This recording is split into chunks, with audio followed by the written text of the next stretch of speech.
inaugural address.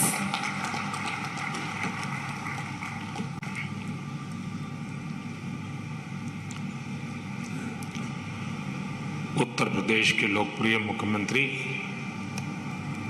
Yogi Adityanath ji,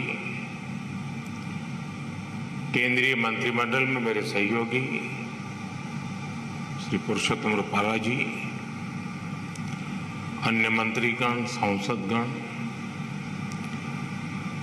international dairy federation के अध्यक्ष pre बजाले जी, IDF के डीजी कैरोलिन एमंड जी, यहाँ उपस्थित अन्य महानुभावी, देवी और सज्जनों, मुझे खुशी है कि आज डेयरी सेक्टर के दुनिया भर के एक्सपर्ट्स और इनोवेटर्स भारत में एकजुट हुए हैं। मैं वर्ल्ड डेयरी समिट में अलग अलग देशों में, अलग देशों से आए हुए सभी महानुभावों का भारत के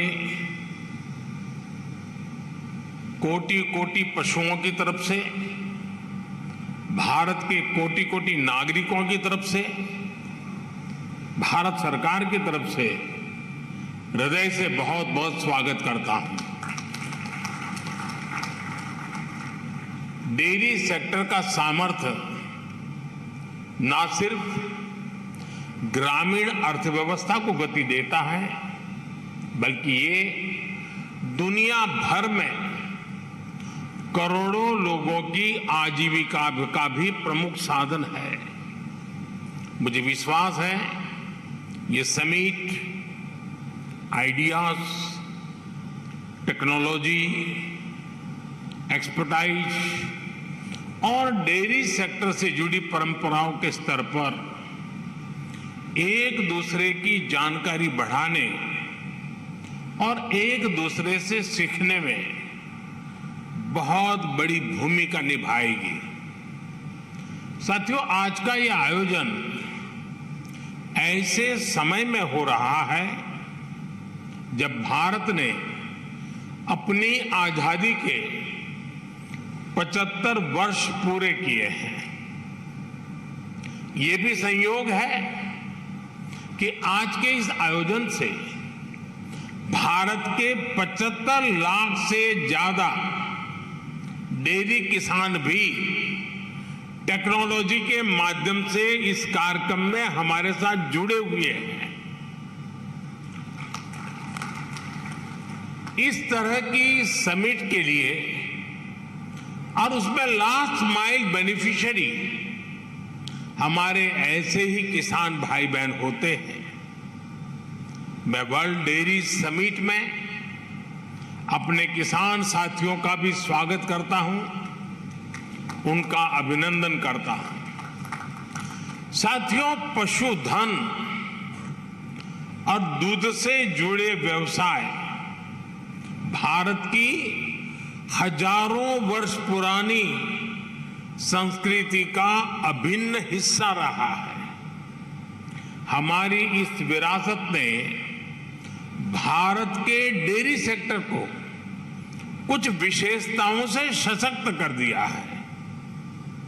इस समिट में दूसरे देशों से जो एक्सपर्ट आए हैं, मैं उनके सामने इन विशेषताओं का विशेष रूप से उल्लेख करना चाहता हूं। साथियों, विश्व के अन्य विकसित देशों से अलग भारत में डेयरी सेक्टर की असली ताकत छोटे किसान है। भारत के डेयरी सेक्टर की पहचान मास प्रोडक्शन से ज्यादा प्रोडक्शन बाय मासिस की है। भारत में डेयरी सेक्टर से जुड़े अधिकांश किसानों के पास या तो एक पशु है, 2 है या 3 पशु है। इन्हीं छोटे किसानों के परिश्रम और उनके पशुधन की वजह से आज भारत पूरे विश्व में सबसे ज्यादा दुग्ध उत्पादन करने वाला देश है। आज भारत के 8 करोड़ से ज्यादा परिवारों को ये सेक्टर रोजगार मुहैया कराता है। भारत के डेयरी सेक्टर की यूनिकनेस आपको अन्य जगह पर शायद ही कभी कहीं मिल जाए। आज वर्ल्ड डेयरी समिट में इसका जिक्र मैं इसलिए भी कर रहा हूं क्योंकि विश्व के अनेक गरीब देशों के किसानों के लिए ये एक बेहतरीन बिजनेस मॉडल बन सकता है। साथियों, भारत के डेयरी सेक्टर की इस खासियत को एक और यूनिकनेस से जबरदस्त सपोर्ट मिलता है। हमारे डेयरी सेक्टर की दूसरी विशेषता है भारत का डेयरी कोऑपरेटिव सिस्टम।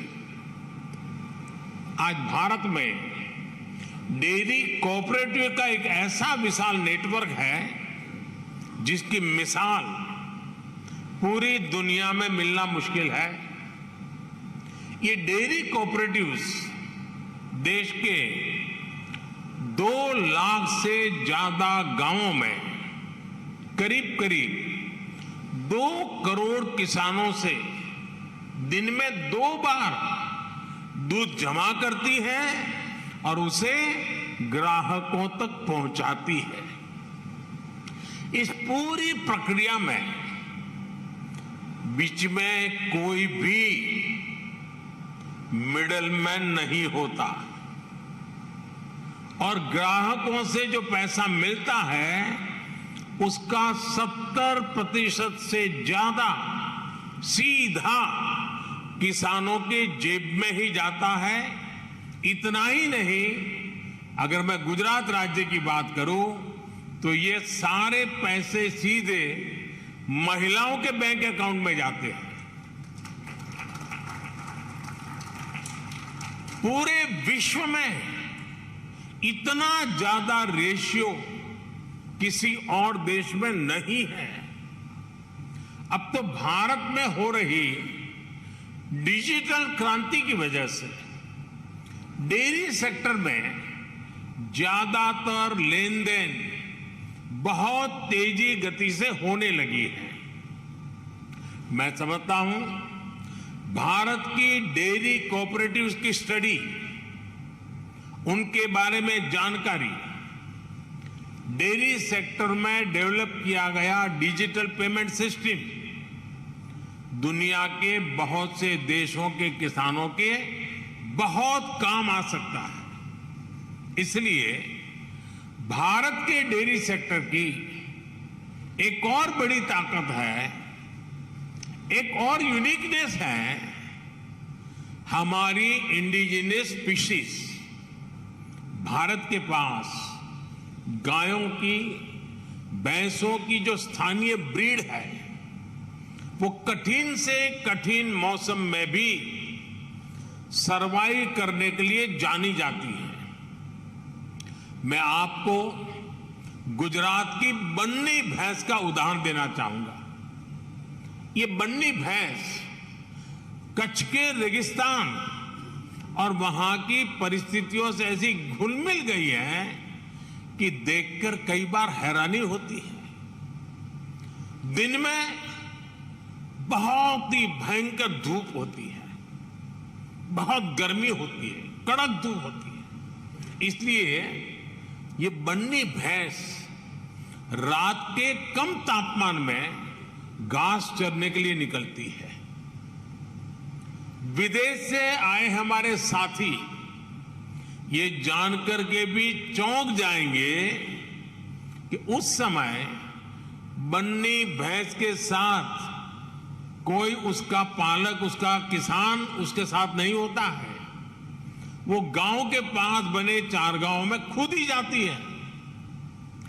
रेगिस्तान में पानी कम होता है, इसलिए बहुत कम पानी में भी बन्नी भैंस का काम चल जाता है। बन्नी भैंस रात में 10-10, 15-15 किलोमीटर दूर जाकर घास चरने के बाद भी सुबह अपने आप खुद घर चली आती है, ऐसा बहुत कम सुनने में आता है, या गलत घर में चली गई हो। मैंने आपको सिर्फ बन्नी भैंस का ही उदाहरण दिया है, लेकिन भारत में मुर्रा, मेसाना, जाफराबादी, नीली रवि, पंढरपुरी जैसी अनेक जात नस्लें भैंस की आज भी अपने अपने तरीके से विकसित हो रही है। इसी तरह गाय हो, उसमें गीर गाय, साहिवाल, राठी, कांकरेज, थारपारकर, हरियाणा, ऐसी कितनी गाय की नस्लें हैं जो भारत के डेयरी सेक्टर को यूनिक बनाती है। भारतीय नस्ल के ये ज्यादातर पशु क्लाइमेट कंफर्टेबल भी होते हैं और उतने ही एडजस्टिंग भी। साथियों, अभी तक मैंने आपको भारत के डेयरी सेक्टर की 3 यूनिकनेस बताई है जो इसकी पहचान है। छोटे किसानों की शक्ति, कोऑपरेटिव की शक्ति और भारतीय नस्ले पशुओं की शक्ति मिलकर एक अलग ही ताकत बनती है। लेकिन भारत के डेयरी सेक्टर की एक चौथी यूनिकनेस भी है जिसकी उतनी चर्चा नहीं हो पाती, जिसको उतना रिकग्निशन नहीं मिल पाता। विदेश से आए हमारे मेहमान संभवतः ये जानकर के हैरान हो जाएंगे कि भारत के डेयरी सेक्टर में विमेन पावर 70% वर्कफोर्स का प्रतिनिधित्व करती है। भारत के डेयरी सेक्टर की असली कर्णधार विमेन्स हैं, महिलाएं हैं। इतना ही नहीं, भारत के डेयरी कोऑपरेटिव्स में भी 1/3 से ज्यादा सदस्य महिलाएं ही हैं। आप अंदाजा लगा सकते हैं, भारत में जो डेयरी सेक्टर 8.5 लाख करोड़ रुपए का है, जिसकी वैल्यू धान और गेहूं के कुल प्रोडक्शन से भी ज्यादा है, उसकी ड्राइविंग फोर्स भारत के ग्रामीण क्षेत्र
में रहने वाली महिलाएं हैं, हमारी माताएं हैं, हमारी बेटियां हैं।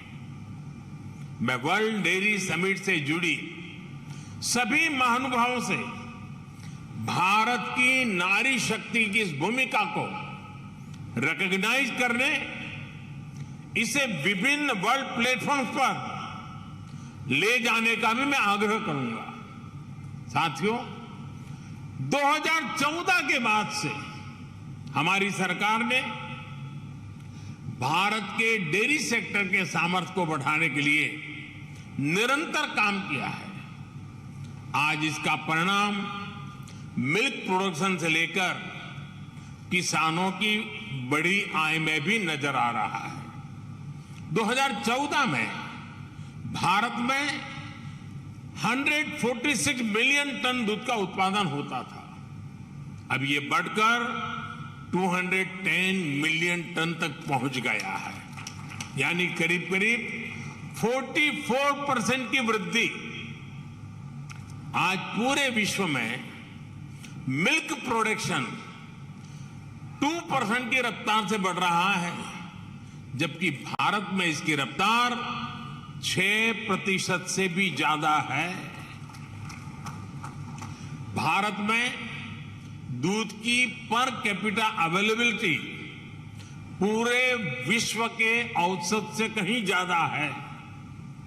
बीते 3-4 वर्षों में ही भारत के छोटे किसानों ने बैंक खातों में हमारी सरकार ने करीब 2 लाख करोड़ रुपए सीधे ट्रांसफर किए हैं। इसका बहुत बड़ा हिस्सा डेयरी सेक्टर से जुड़े किसानों के खातों में भी आया है। साथियों, आज हमारा फोकस देश में एक संतुलित डेयरी इकोसिस्टम के निर्माण पर है।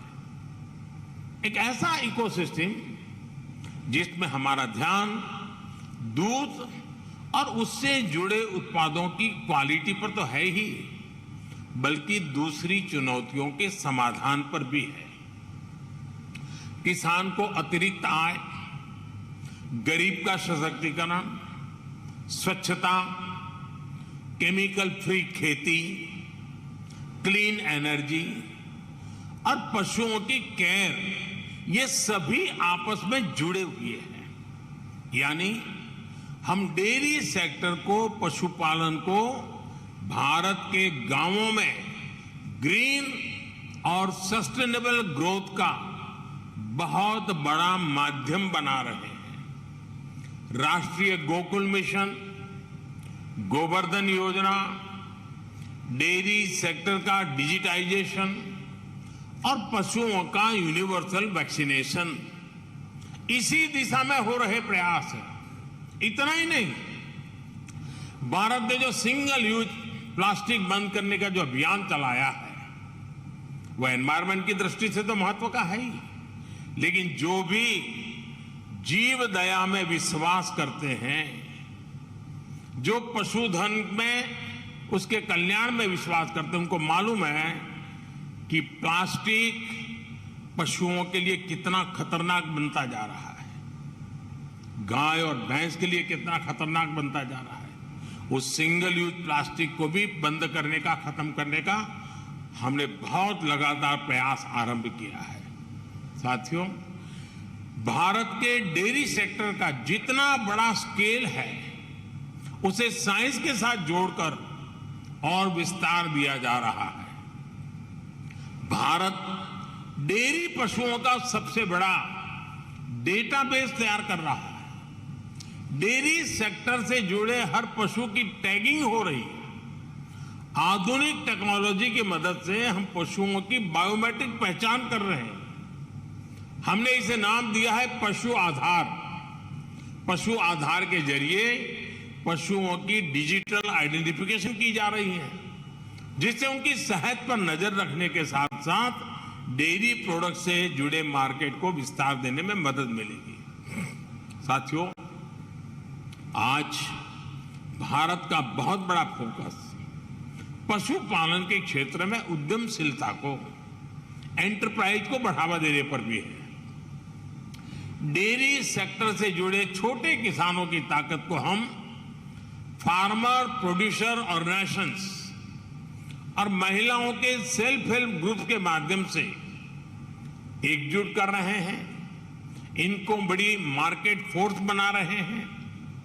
अपने युवा टैलेंट का उपयोग हम एग्रीकल्चर और डेयरी सेक्टर्स में स्टार्टअप्स के निर्माण में भी कर रहे हैं।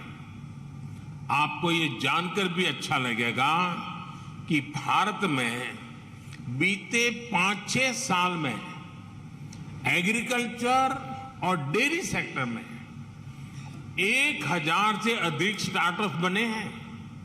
साथियों, भारत किस तरह अनोखे प्रयास कर रहा है, उसका एक उदाहरण गोबर धन योजना भी है। अभी हमारे रूपाला जी ने गोबर का इकोनॉमी में बढ़ता महत्व का वर्णन किया था। आज भारत में पशुओं के गोबर से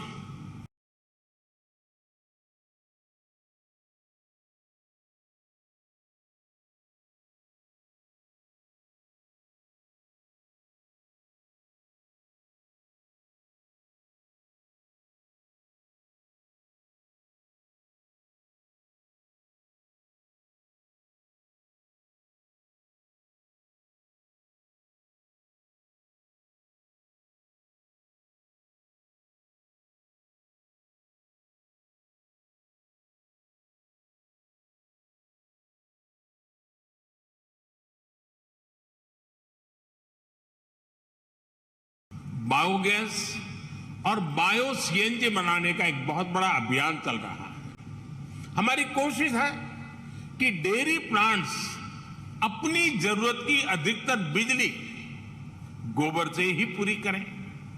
इससे किसानों को गोबर का भी पैसा मिलने का रास्ता बन रहा है। इस प्रक्रिया में जो ऑर्गेनिक खाद बनती है उससे किसानों को खेती के लिए एक सस्ता माध्यम मिल जाएगा। इससे खेती की लागत भी कम होगी और मिट्टी भी सुरक्षित रहेगी। भारत में आज नेचुरल खेती पर, नेचुरल फार्मिंग पर भी अभूतपूर्व बल दिया जा रहा है, जिसमें पशुओं की बहुत बड़ी भूमिका है।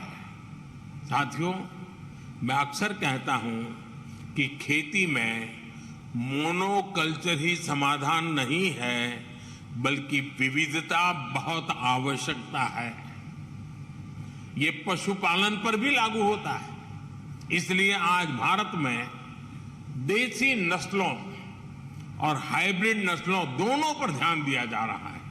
इससे जलवायु परिवर्तन से होने वाले नुकसान की आशंकाओं को भी कम किया जा सकेगा। साथियों, एक और बड़ा संकट पशुओं को होने वाली बीमारियों का है। पशु जब बीमार होता है तो एक किसान के जीवन को प्रभावित करता है, उसकी आय को प्रभावित करता है। ये पशुओं की क्षमता, उसके दूध और इससे जुड़े दूसरे उत्पादों की क्वालिटी पर भी असर डालता है। इसलिए भारत में हम पशुओं के यूनिवर्सल वैक्सीनेशन पर भी बल दे रहे हैं। हमने संकल्प लिया है कि 2025 तक हम 100% पशुओं को फुट एंड माउथ डिसीज और ब्रुसेलोसिस की वैक्सीन लगाएंगे। हम इस दशक के अंत तक इन बीमारियों से पूरी तरह से मुक्ति का लक्ष्य लेकर चल रहे हैं। साथियों, आज आपके बीच चर्चा करते हुए मैं डेयरी सेक्टर के सामने आई सबसे ताजा चुनौती का भी जिक्र करूंगा। पिछले कुछ समय में भारत के अनेक राज्यों में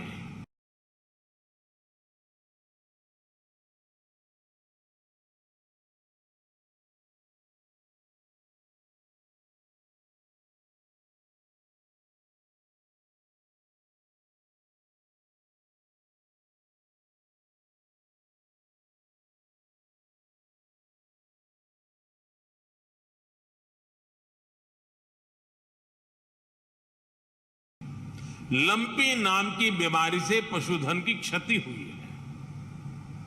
विभिन्न राज्य सरकारों के साथ मिलकर केंद्र सरकार इसे कंट्रोल करने की पुरजोश कोशिश कर रही है। हमारे वैज्ञानिकों ने लंपी स्किन डिसीज की स्वदेशी वैक्सीन भी तैयार कर ली है।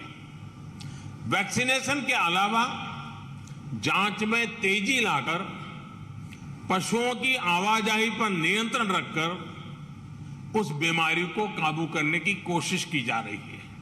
साथियों, पशुओं का वैक्सीनेशन हो या फिर दूसरी टेक्नोलॉजी, भारत पूरी दुनिया के डेयरी सेक्टर में कंट्रीब्यूट करने के लिए और सभी साथी देशों से सीखने के लिए हमेशा तत्पर रहा है।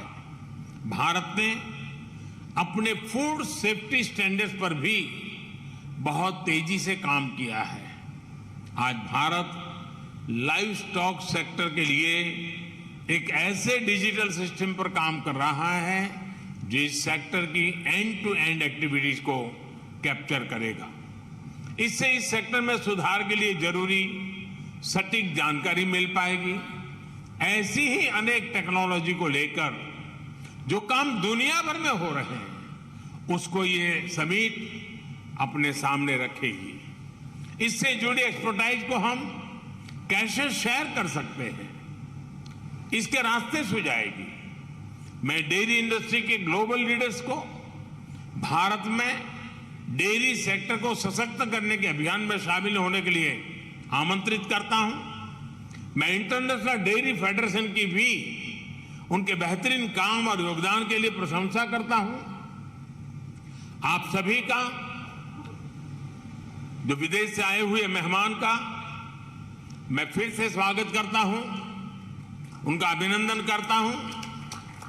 और मैं एक लंबे अरसे के बाद, करीब 5 दशक के बाद भारत को आप सबका स्वागत करने का मौका मिला, आप सबके साथ विचार विमर्श करने का अवसर मिला और यहां से जो मंथन से अमृत निकलेगा, इस हमारे अमृत काल में देश के ग्रामीण जीवन के अर्थतंत्र को विकसित करने में, देश के पशुधन के सामर्थ्य को और मजबूत बनाने में और देश के गरीब से गरीब के सशक्तिकरण में भी बहुत बड़ा योगदान देगा। इसी अपेक्षा और आशा के साथ आप सबका बहुत बहुत आभार, बहुत बहुत शुभकामनाएं। धन्यवाद। Thank you, Honorable Prime Minister, sir, for your very inspiring and motivating address and guiding the